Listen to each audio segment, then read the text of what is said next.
mendapatkan hati. Negeri ini memanggilmu kawan, belajar bergerak berbagi untuk negeri. Assalamualaikum warahmatullahi wabarakatuh. Yang terhormat Bapak Kepala SDN 1 Serang Kulon, yang saya hormati Ibu Dede Disipia SPD selaku guru penggerak di SDN 1 Serang Kulon, dan juga Bapak Ibu Dewan Guru Serang Kulon yang saya banggakan. Pertama-tama mari kita mengucapkan puja dan puji syukur kehadirat Allah Subhanahu wa Ta'ala yang telah memberikan berbagai nikmat, terutama nikmat sehat, sehingga pada siang hari ini kita dapat melaksanakan acara penyampaian diseminasi aksi nyata modul 1.4 budaya positif dari guru penggerak di SD 1 Serang Kulon. Assalamualaikum warahmatullahi wabarakatuh. Yang terhormat Bapak-bapak dan Ibu guru, wabil khusus Bu Dede sebagai guru penggerak yang ada di SDN 1 Serang Kulon, yang nanti ingin menyampaikan yaitu penjelasan tentang modul 1.4. Alhamdulillah, wassalatu wassalamu ala asyrofil anbiya wal mursalin wa ala alihi wa sahbihi ajmain, amma ba'du. Kita semua pada siang hari ini masih diberi nikmat, yaitu nikmat sehat. Alhamdulillah, karena sehat ini adalah sesuatu hal yang paling berharga, yang sangat mahal harganya, sehingga kita semua bisa berkumpul yaitu dalam acara penyampaian materi dari teman kita yaitu Bu Dede sebagai guru penggerak, yang insya Allah mudah-mudahan lancar dalam kegiatannya itu. Bismillahirrahmanirrahim. Assalamualaikum warahmatullahi wabarakatuh. Yang terhormat Bapak Kepala SDN 1 Serang Kulon, Bapak Cecep Supriyana SPSD, Bapak dan Ibu Guru SDN 1 Serang Kulon yang saya hormati. Pertama-tama marilah kita panjatkan puja dan puji syukur kehadirat Allah Subhanahu wa Ta'ala, di mana kita hari ini masih diberi kesempatan dan kesehatan untuk dapat melaksanakan kegiatan yaitu diseminasi aksi nyata modul 1.4 budaya positif. Sholawat serta salam marilah kita curahkan kepada Nabi besar kita, Nabi Muhammad SAW, keluarganya, para sahabatnya, serta kita sebagai umatnya, semoga mendapatkan syafaatnya kelak. Amin ya rabbal alamin. Ibu bapak yang saya hormati, saya ucapkan banyak terima kasih khususnya kepada Bapak Kepala Sekolah atas izinnya lah acara ini dapat saya laksanakan. Tidak lupa kepada ibu bapak guru yang sudah mau menyempatkan waktunya untuk mengikuti kegiatan diseminasi aksi nyata ini di tengah-tengah kesibukan ibu bapak guru sekalian. Terima kasih Ibu Bapak Guru dan Bapak Kepala Sekolah. Pada kegiatan diseminasi aksi nyata modul 1.4 ini tujuannya yaitu yang pertama untuk memenuhi salah satu tugas sebagai calon guru penggerak angkatan 7. Terakhir tujuannya adalah sebagai kegiatan untuk berbagi pengalaman. Jadi berbagi pengalaman tentang penerapan budaya positif di sekolah yang saya harapkan nantinya akan lagi. Baiklah Ibu Bapak, kita awali paparan yang pertama dari saya, yaitu tentang paradigma perubahan atau perubahan paradigma. Ada sedikit permainan Ibu Bapak, di mana permainannya adalah berpasangan, dua orang. Nanti ada yang menjadi sebagai A dan B. A ini nanti menuliskan satu saja, apa hal yang paling berharga dalam kehidupan Ibu Bapak, apa saja bebas. Nanti yang B-nya, nah yang setelah ditulis hal yang berharganya di kertas ini, nanti Ibu Bapak genggam kertasnya. Kemudian B berusaha dengan berbagai cara meminta si A melepaskan genggaman tangannya. Silakan dengan berbagai cara, boleh dengan bujukan, rayuan, atau bahkan ancaman, intimidasi atau iming-iming hadiah, bakso, dan lain-lain. Silakan Ibu Bapak. Dua orang yang memperagakan, boleh berpasangan. Ya. Bu Nikmah dengan Bu Dwi. Di tempat aja Ibu. Boleh. Ya. Tuliskan hal yang berharga dalam hidup Ibu Nikmah. Kemudian nanti Bu Dwi mencoba mengambil apa yang ditulis oleh Bu Nikmah dalam genggaman tangannya. Silakan. Pak Ardi dengan Pak Warja. Apa yang paling berharga dalam hidup Bapak Ibu? Satu saja.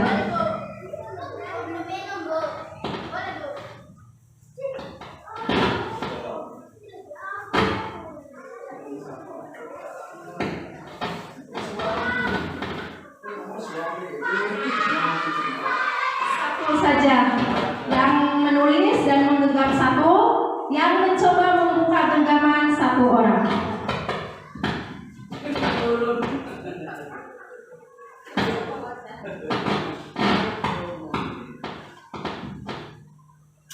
Apa yang terjadi Ibu Bapak? Sudah? Halo. Coba digenggam. Cuma menggenggam, coba.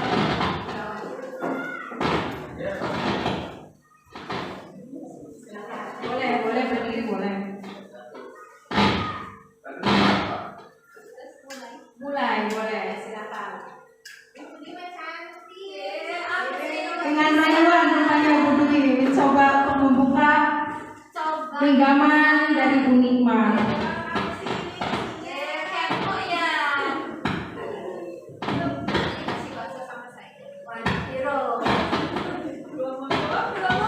Ardi, udah? Ayo, jurus apa yang dilakukan oleh Pak Ardi untuk membuka genggaman dari Pak Warja?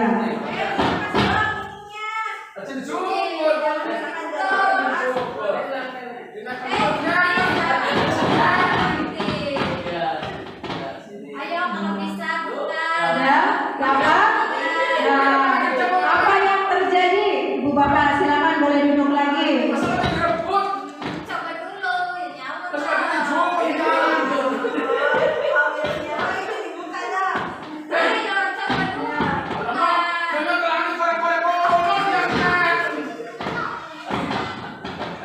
Apa yang terjadi Bapak Ibu? Silakan duduk lagi. Dapat? Nah, saya mau minta pendapat dari Ibu Nikmah. Tadi diberikan tidak sesuatu yang ada di genggaman tangan Ibu Nikmah? Awalnya tidak bukan, tapi karena burunya terlalu kuat, akhirnya bisa juga. Jadi karena rayuan Bu Dwi yang begitu dahsyat, mampu meluluhkan hati Bu Nikmah untuk membuka genggaman. Kalau Pak Ardi bagaimana? Ya, bisakah? Bisa dibuka genggamannya, diberikan apa yang berharga dalam kehidupan Pak Warja kepada Pak Ardi?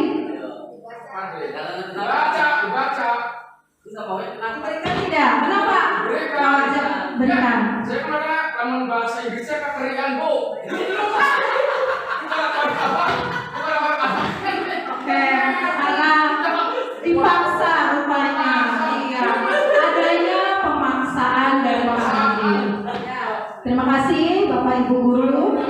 Jadi begini, dari kegiatan tadi kira-kira apa yang bisa kita simpulkan? Dari kegiatan tadi, silakan ada yang mau berpendapat.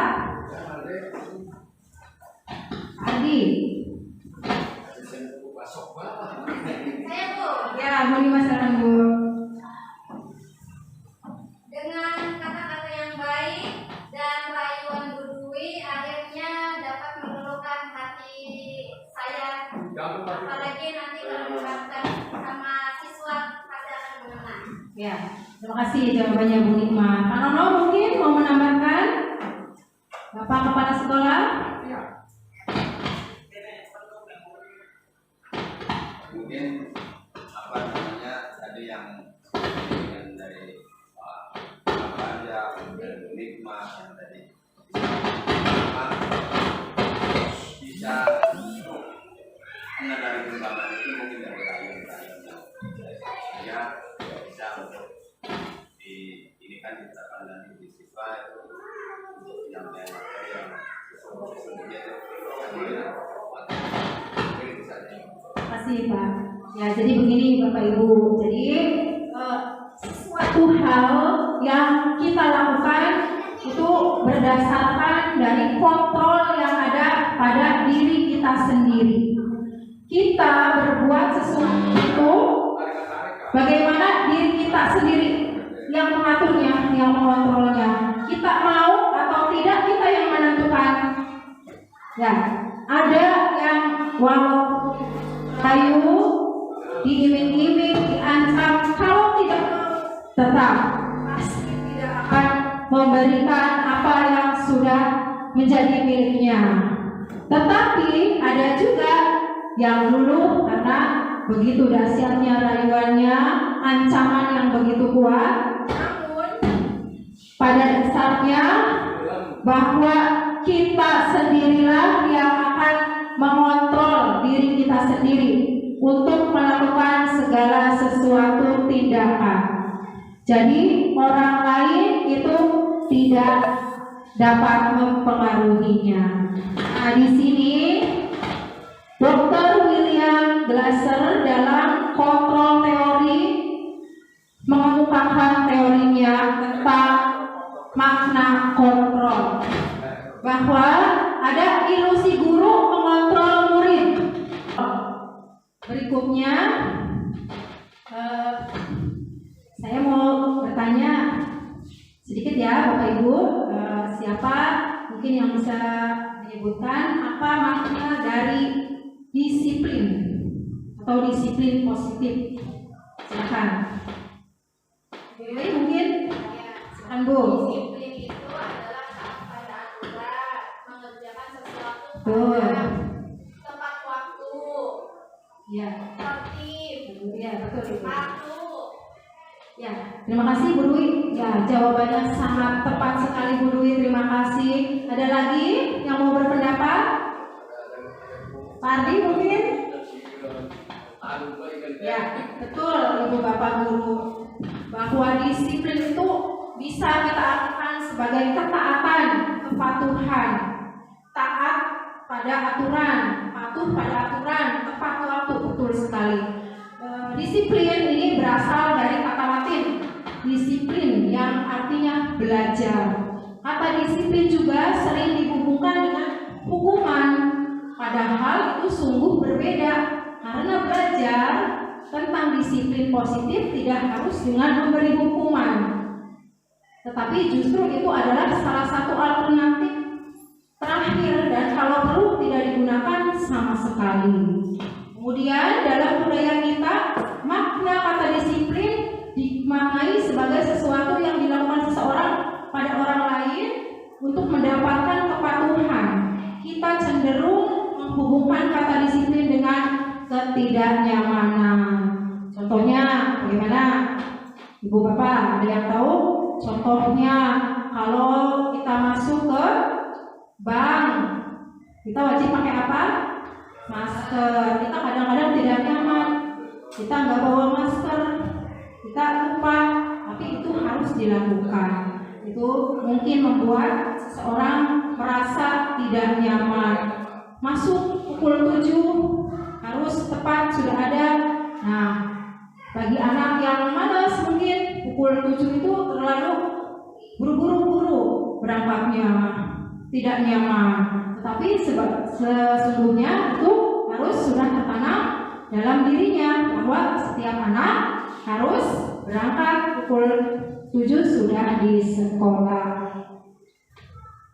Nah, disiplin sini kita simpulkan bahwa disiplin adalah kemampuan memerintah diri dalam mengontrol dan menguasai diri untuk memilih tindakan yang mengacu pada nilai-nilai yang kita hargai dengan penuh tanggung jawab tanpa terperintah orang lain. Jadi kita sudah punya dasar dari dalam diri kita sendiri, tanggung jawab yang harus kita lakukan. Tanpa ada perintah pun kita melakukannya karena sudah ada dalam dirinya. Nah, nilai-nilai yang kita hargai adalah nilai kebajikan, yaitu sifat positif manusia yang merupakan tujuan mulia yang ingin dicapai setiap individu. Khususnya kalau di sekolah, pencapaiannya adalah anak-anak ini memiliki jiwa yang sesuai dengan profil pelajar Pancasila. Jadi dari disiplin positif ini muncullah nilai-nilai kebajikan yang nantinya akan membentuk siswa-siswi yang memiliki perilaku yang sesuai dengan profil pelajar Pancasila, yaitu 1, ya, beriman dan bertakwa kepada Tuhan yang Maha Esa dan berakhlak mulia. Kemudian, ya, apalagi kelima,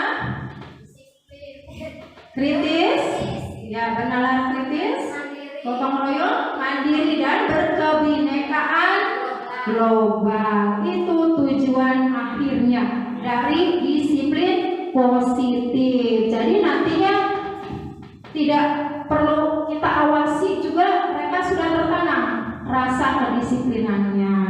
Ya, nanti kita juga sama pakai helm itu tidak hanya takut kena tilang ya, tapi dasarnya apa? Apa nilai-nilai kebajikan yang kita yakini apa? Menjaga keselamatan kita sendiri. Iya, jadi ada tidak Pak Polisi atau tilang yang kita tetap pakai helm ya, Bu Dwi. Seperti Bu Dwi, menjaga keselamatan. Ya, apabila terjadi sesuatu, kita sudah terlindungi kepalanya oleh helm itu sendiri. Ya, jadi berikutnya disiplin positif itu bagaimana melaksanakannya di sekolah? Ya, yang pertama tanpa kekerasan dan ancaman yang dalam prakteknya melibatkan perilaku komunikasi efektif antara guru dan murid. Jadi tidak ada lagi sekarang di Merdeka Belajar itu ancam-mengancam. Ya, jadi kekerasan apalagi. Sekolah adalah tempat lahan untuk menumbuh kembangkan. Kalau murid itu diibaratkan dengan benih padi, sedangkan gurunya petani, dan sekolah itu lahannya. Jadi kita semua berkolaborasi bagaimana menciptakan, mengembangkan benih padi itu supaya menjadi padi yang unggul ketika dipanen. Ya.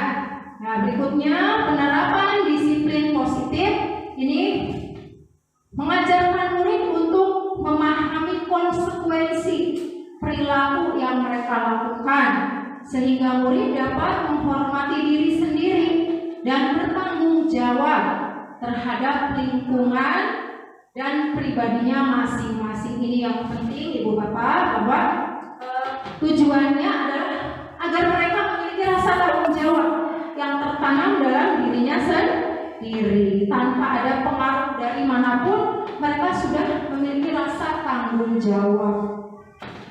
Jadi disiplin positif ini merupakan salah satu cara menerapkan budaya positif yang bertujuan untuk menumbuhkan kesadaran serta memberdayakan murid untuk melakukan sesuatu tanpa sogokan, ancaman, ataupun hukuman. Jadi budaya positif kita simpulkan adalah nilai-nilai atau keyakinan atau kebiasaan-kebiasaan yang berpihak kepada murid yang dapat berkembang menjadi pribadi yang kritis, penuh hormat dan bertanggung jawab. Alhamdulillah, budaya positif sudah kita laksanakan ya, Bapak Ibu di sekolah kita. Apa saja ya? Kira-kira? Haji tiap Jumat. Ya, Kak Nono? Haji setiap Jumat, betul. Bu Lima? Ya, susi. Betul. Apalagi Pak Ari? Betul Pak. Ya, sholat duhur berjamaah. Apalagi Pak Ardi? Ya, betul. Baris di depan kelas. Alhamdulillah, budaya positif sudah kita laksanakan. Ada sholat duhur berjamaah, hafalan, ngaji bersama setiap Jumat, Jumat bersih, berbaris di depan kelas, budaya senyum, sapa, salam, itu juga sudah kita lakukan. Ya. Tinggal satu lagi, tinggal menyambut siswa. Ya. Jadi berikutnya kita akan lebih menambah budaya-budaya positif lainnya untuk lebih mengembangkan karakter atau pribadi murid lebih baik dan lebih bertanggung jawab lagi. Nah, berikutnya Ibu Bapak ada 5 kebutuhan dasar manusia. Yang pertama adalah kebutuhan bertahan hidup atau survival. Yang kedua, kasih sayang dan rasa ingin diterima, love and belonging. Yang ketiga adalah kebebasan, freedom. Yang keempat, kesenangan, fun. Terakhir, yang kelima adalah penguasaan, project. Nah, Bapak Ibu, kita sering mengalami ada beberapa siswa ya, di kelas saya juga ada yang kadang-kadang tidak taat, tidak disiplin terhadap aturan yang ada di sekolah. Bapak Ibu guru, setiap perilaku manusia itu punya tujuan. Di antaranya tujuannya adalah memenuhi 1 dari 5 kebutuhan dasar manusia itu sendiri. Bisa mereka ini belum terpenuhi kasih sayangnya, rasa diterima dengan teman-temannya, atau ada kesenangan yang belum dipenuhi di kelas. Ya, seperti contoh, misalnya apa yang Ibu Bapak rasakan pernah alami di kelasnya masing-masing, masalah pada anak. Misalnya Ribut terus. ya, ribut terus ya Pak Nono. Pak, tadi Pak Adi saling mengejek. Bisa tidak bagus atau ketinggalan bisa diajak. Ya, betul. Nah, Bapak Ibu, apabila kita menemui berbagai masalah yang ada di kelas, apakah kita langsung memberikan hukuman kepada anak tersebut? Bagaimana Bapak Ibu solusinya? Apa yang Bapak Ibu lakukan biasanya? Ya, nasihati dengan arahan. Ya, betul sekali Bapak Ibu. Namun yang pertama kita harus lakukan adalah kita cari dulu akar penyebabnya Bapak Ibu guru.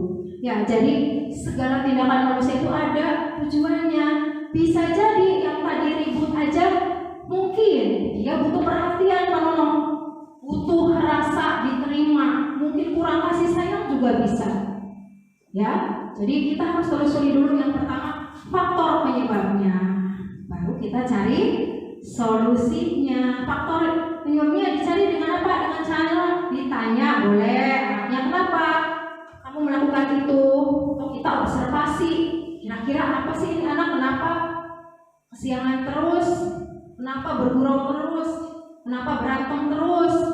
Oh ya, nah itu karena segala tindakan itu pasti ada tujuannya. Baru setelah kita tahu, kita cari dari akar permasalahan itu, kita cari solusinya. Kita harus bagaimana? Itu Bapak Ibu. Nah, semua perilaku manusia memiliki tujuan.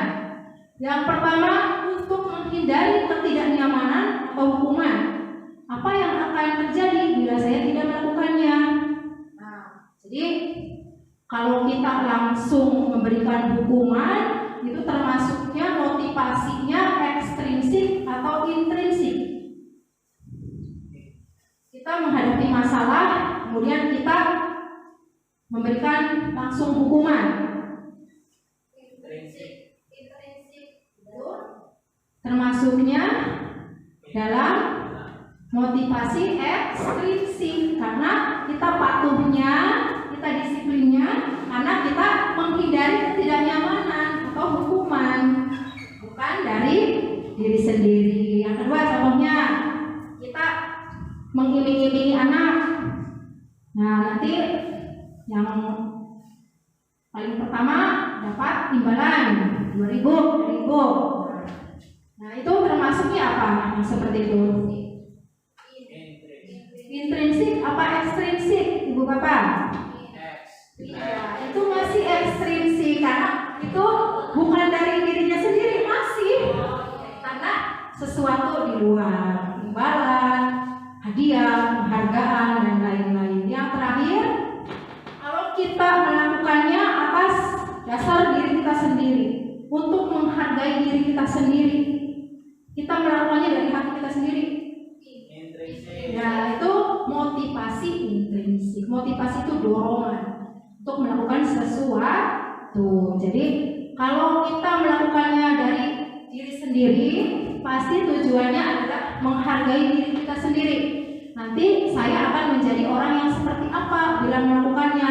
Kita berangkat selalu tepat waktu, pukul 7 sudah ada di sekolah. Nah, tujuan apa kita kira-kira? Apa takut dimarahi? Apa takut mendapat sanksi? Atau ingin dipuji? Kira-kira apa Bapak Ibu tujuannya?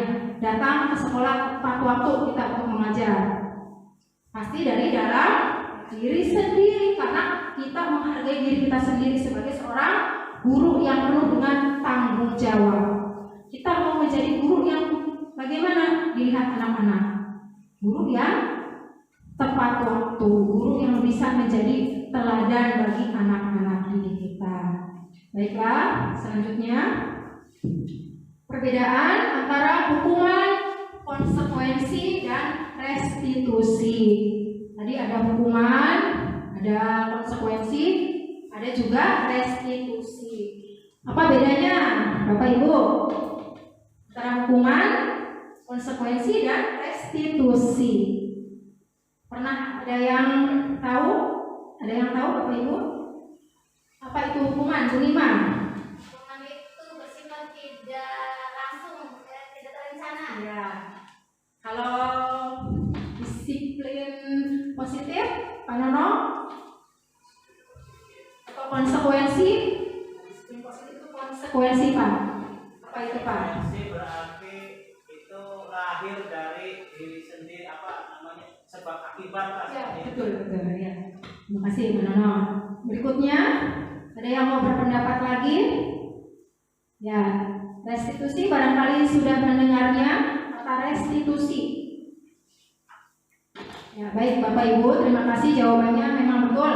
Ada perbedaan di sini antara hukuman, konsekuensi, dan restitusi. Kalau hukuman itu sifatnya adalah secara tiba-tiba.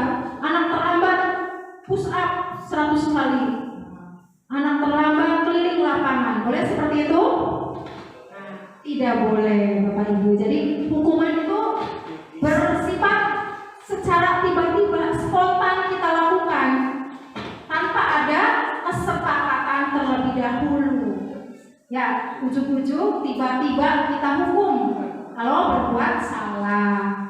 Yang kedua, konsekuensi. Konsekuensi itu adalah terjadi kalau sudah ada kesepakatan. Jadi kita berikan dulu, kamu kalau terlambat 10 menit tidak boleh masuk ke kelas. Nah, dia sudah tahu konsekuensinya, sebabnya, akibatnya. Betul.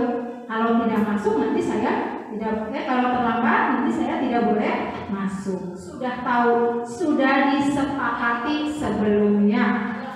Yang berikutnya adalah restitusi. Kalau restitusi adalah perbaikan secara sikapnya. Nah, di mana ini proses menciptakan kondisi bagi murid untuk memperbaiki kesalahan mereka.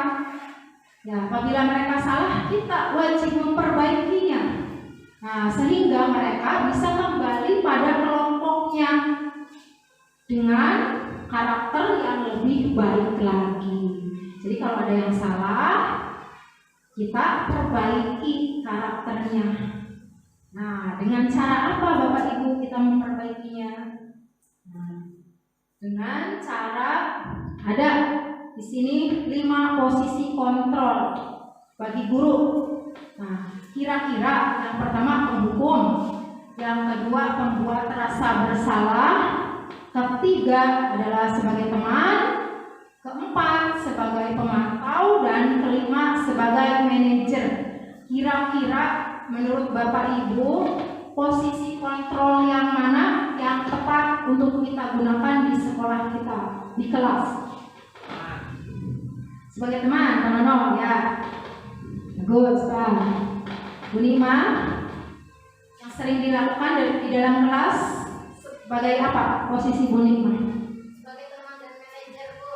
Sebagai teman dan manajer. Pak Ardi? Sebagai teman dan pemantau. Pak Warja? Sebagai teman dan pemantau ya. Bapak Ibu, setelah kita melihat penghukum, kira-kira bolehkah kita gunakan posisi kita di kelas sebagai penghukum? Salah sedikit hukum. Nah, boleh? Boleh, asal hukumannya tidak negatif. Betul. Itu namanya disiplin positif. Tapi nanti kita akan lanjut dengan cara bagaimana membuat disiplin positif. Nah, yang kedua ini membuat rasa bersalah tadi. Jadi si anak dibuat menjadi down, menjadi rendah diri. Kita buat kecilkan rasa bersalah. Nah, boleh seperti itu. Nah, kadang-kadang kita melakukannya ya Bapak Ibu. Itu tidak baik, tidak boleh. Kemudian yang ketiga sebagai teman, kita bolehlah dengan anak memperlakukannya santai seperti teman. Seperti teman, kita bicara tidak terlalu kaku. Nah, kemudian yang keempat adalah pemantau. Kita pantau, ada PR dikerjakan belum, tugas sudah selesai belum, kita sebagai pemantaunya. Kemudian yang terakhir ini yang harus kita lakukan, posisi kita sebagai manajer pembelajaran. Nah, posisinya kita hanya sebagai manajer, mengelola, manajer di kelas. Nah, kemudian,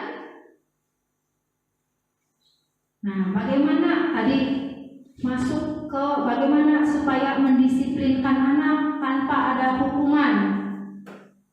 Nah, caranya Bapak Ibu dengan membentuk atau membuat keyakinan kelas atau kesepakatan kelas. Sudah pernah? Nah, kelas 6 sudah. Kemarin saya sedikit berbagi informasi ya Bapak Ibu, bahwa keyakinan kelas adalah nilai-nilai kebajikan, nilai-nilai positif, nilai-nilai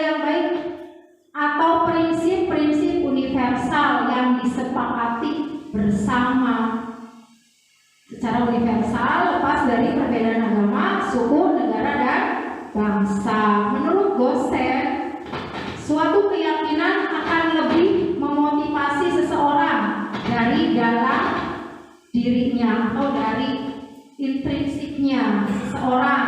Nah, nanti dalam melakukan atau menjalankan keyakinannya daripada hanya sekedar mengikuti peraturan. Jadi ini kita buat anak itu nanti yakin, memiliki keyakinan apa saja yang harus diyakini dalam belajar di kelas. Kita buat.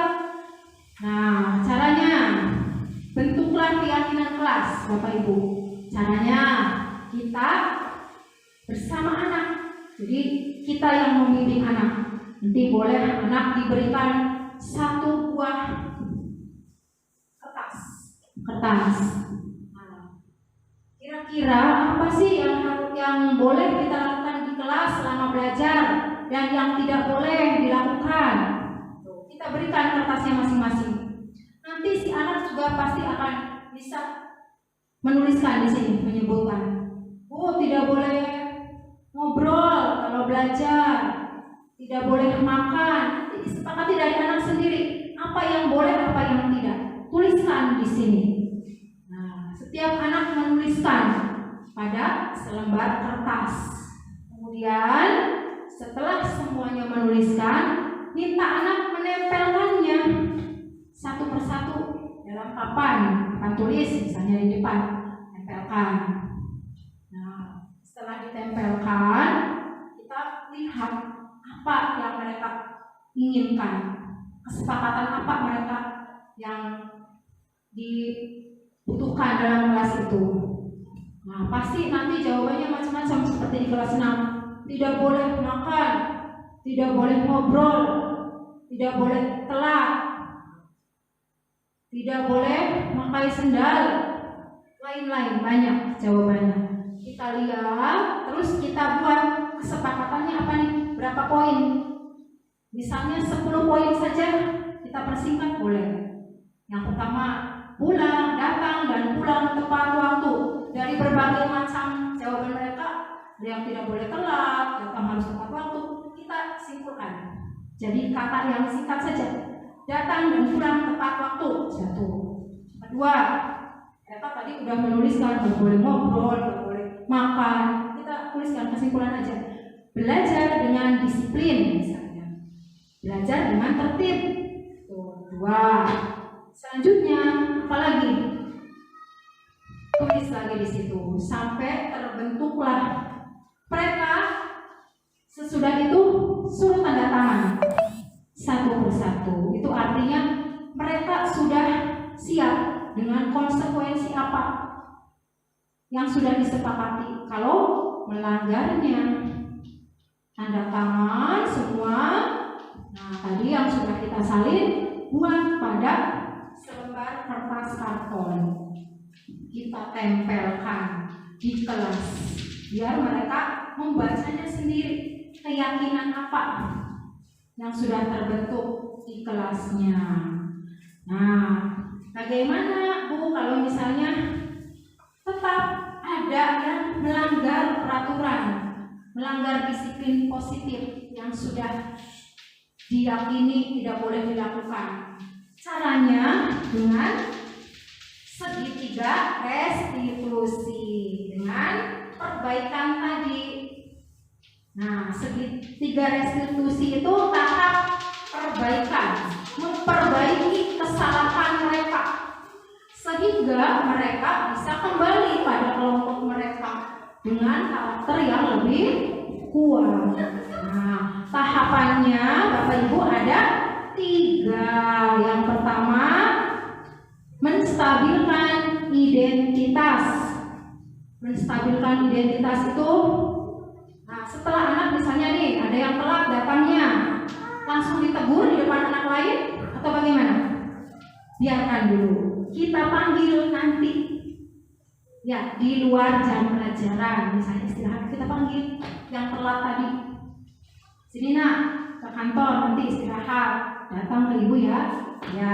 Nah, Setelah datang, yang pertama kita lakukan adalah menstabilkan identitas. Tanyakan alasannya, kenapa kamu terlambat tadi? Kamu tahu tidak sekolah masuknya jam berapa? Kenapa telat? Tanyakan alasannya apa.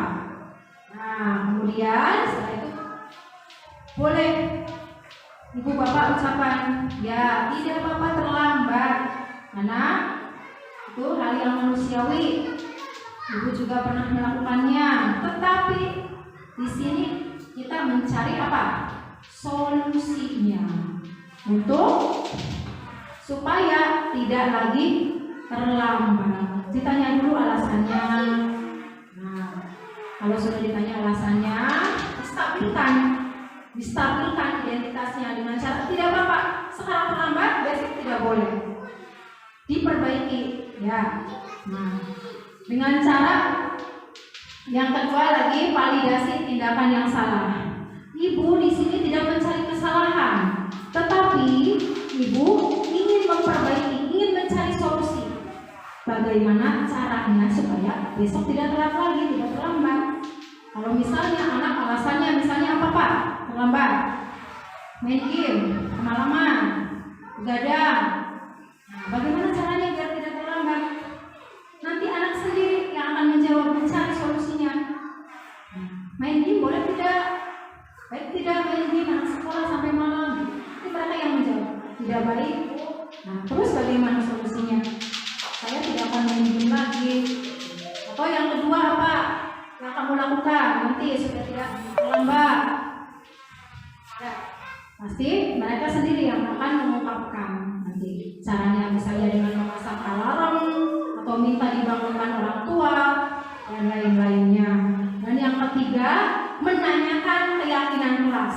Kira-kira kalau terlambat datang ke sekolah, keyakinan kelas apa yang sudah kamu langgar tadi? Nah, nanti dia akan bilang, ya waktu itu sudah kesepakatan, keyakinan kelasnya itu datang dan pulang tepat waktu, saya sudah telat. Nanti dia ngomong, dia akan bicara bahwa keyakinan kelas yang dia langgar adalah datang dan pulang dengan tepat waktu.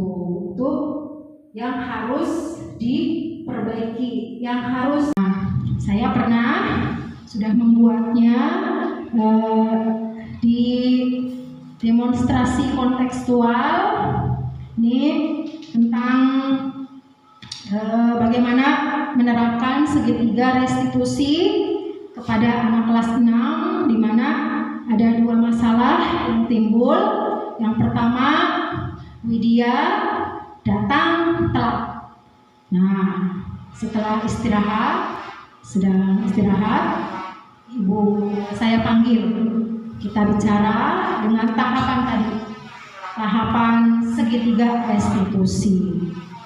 Nah, kemudian yang kedua ada lagi masalah salah satu anak lagi laki-laki yang kedua, Dimas ketika belajar makan di kelas. Nah, ternyata setelah dipanggil, ditanya kenapa makan di kelas. Kita tahu alasannya, makan di kelas itu belum sarapan Bu, dari rumah, jadi lagi belajar merasa lapar. Nah, memang saya katakan lapar itu adalah manusiawi. Setiap orang kalau lapar pengen makan, namun ada waktunya. Tidak boleh belajar sambil makan. Nah, kita buat bagaimana solusinya Dimas supaya tidak makan lagi di kelas. Solusinya dia sendiri yang katakan bahwa harus sarapan dulu Bu di rumah sebelum berangkat. Iya, betul, harus sarapan dulu sebelum berangkat sekolah supaya tidak merasa lapar ketika belajar.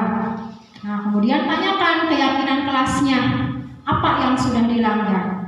Nah, tadi kan sudah dibentuk keyakinan kelasnya, dia ingat, iya Bu, tidak boleh makan saat belajar. Atau belajar harus dengan disiplin, makan termasuknya tidak disiplin dalam belajar. kita kembalikan lagi supaya anak nanti besoknya kembali kepada keyakinannya dari dalam dirinya sendiri. Begitu Ibu Bapak, tentang bagaimana budaya positif atau disiplin positif yang harus kita terapkan di kelas kita. Itu salah satu ilmu. Ya, saya juga awalnya masih banyak kekurangan positif yang harus kita terapkan di kelas kita. Itu salah satu ilmu. Ya, saya juga awalnya masih banyak kekurangan, belum pahaman bagaimana menghadapi anak-anak yang suka melanggar peraturan. Namun setelah melakukan pendidikan di guru penggerak di modul 1.4 budaya positif ini, ada sedikit pencerahan bagi saya untuk mencari solusi menangani anak-anak yang kurang dalam disiplin atau mentaati aturan di sekolah. Itu saja pemaparan materi dari saya. Barangkali sebelum saya tutup ada yang mau bertanya, memberikan masukan misalnya atau lain-lainnya, boleh saya persilakan.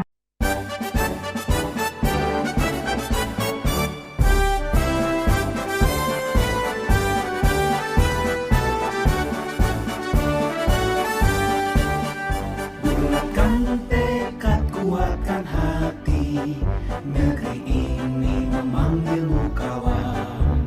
Belajar bergerak berbagi untuk negeri, guru penggerak majukan pendidikan. Guru penggerak menghamba pada murid, kreatif rancang pembelajaran. Hargai potensi, tingkatkan prestasi, lahirkan profil pelajar Pancasila.